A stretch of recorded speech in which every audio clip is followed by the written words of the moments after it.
Bagaimana pandangan Ibu mengenai tentang murid yang kurang aktif dalam pembelajaran di kelas? Nah, menurut Ibu gimana? Mungkin ya untuk solusinya, kalau menurut saya kita dekati dulu anaknya, terus kita tanyalah dia ada masalah apa. Maksudnya kalau di dalam kelas itu dia kendalanya itu dengan gurunya atau mungkin tekanannya pada makelnya. Misalkan kalau misalnya dia terkendala pada gurunya, mungkin dia ada rasa tidak suka atau rasa maksudnya apa ya, kurang terlalu mengenal gurunya, sifatnya seperti apa, mungkin perlu pendekatan seperti itu. Kalau misalnya dari segi belajar, mungkin si guru ini cara penyampaiannya muridnya kayak kurang paham gitu. Nah, terus kalau misalnya dari segi mata pelajarannya, misalkan nih kayak matematika. Kalau matematika kan rata-rata semua anak-anak kan kurang suka ya. Nah, jadi kita tuh sebagai guru kalau bisa kita tanya sama anak, dia cara belajar seperti apa sih yang dia suka. Maksudnya yang bikin dia itu ketika kita jelaskan dia langsung kayak connect gitu. Itu caranya seperti itu, dia maunya seperti apa.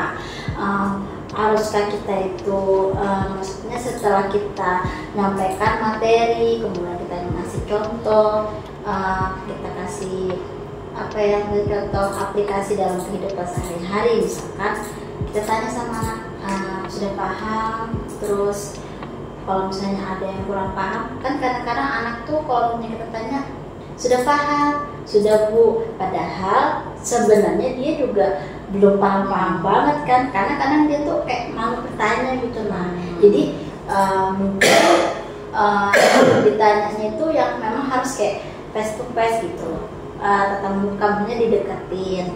Nah, kalau misalnya sudah paham, coba kita tes, ini udah paham. Kalau memang dia bilang sudah, nah kita tes, kita kasih contoh soal atau latihan soal. Kalau menurut kita dia memang belum bisa mengerjakan, masih bingung, berarti dia itu sebenarnya belum paham tapi dia malu untuk bertanya. Nah, kita bisa ngasih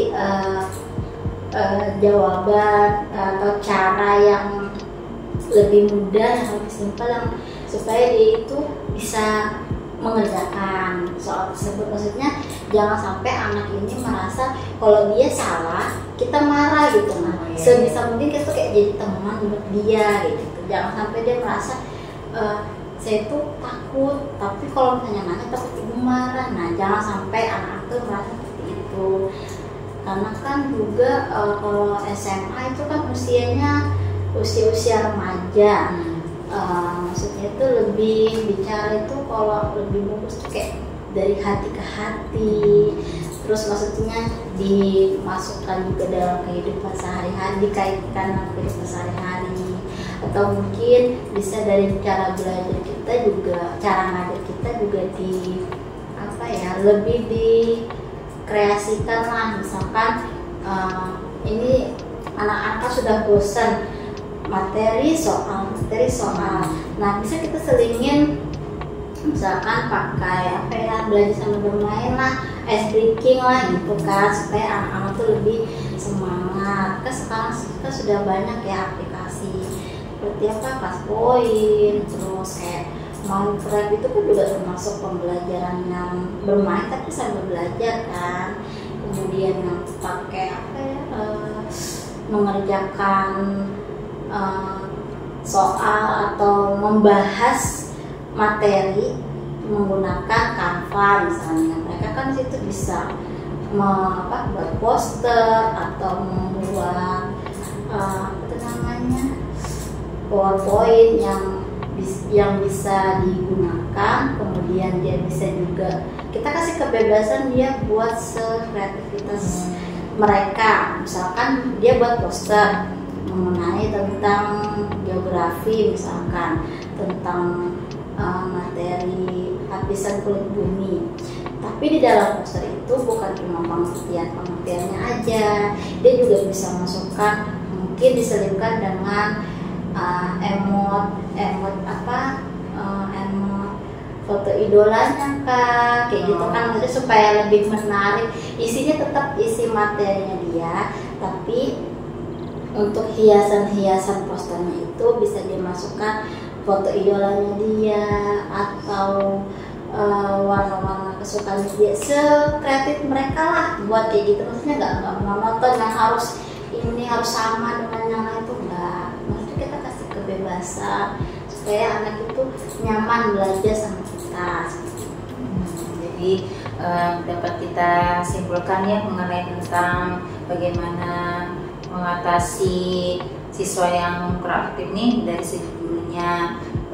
Kita memberikan pendekatan, apalagi untuk seumuran anak SMA di sekolah kita ini di usia remaja itu cara bicaranya dari hati ke hati, lebih mendalam, terus menggunakan media pembelajaran, dan dari pada saat di pembelajaran pun kita selingi dengan game. Ya kan, karena kita juga sudah apa ya, zaman kita udah IT udah canggih kan Bu, maksudnya nggak yang monoton harus soal materi ya seperti itu tadi ya. Memang kalau misalnya anak-anak itu sekarang kalau saya lihat ya, dia memang lebih senang bermain sambil belajar ya. Kalau misalnya ada aplikasi-aplikasi yang bisa, misalnya nih tebak kata atau cari kata, saya rasa anak-anak tuh lebih bersemangat gitu, lebih antusias karena suasananya itu apa ya, ada yang beda lah. Terima kasih ya Bu atas berbagi informasi mengenai cara kita untuk mengatasi murid yang kurang aktif di saat pembelajaran.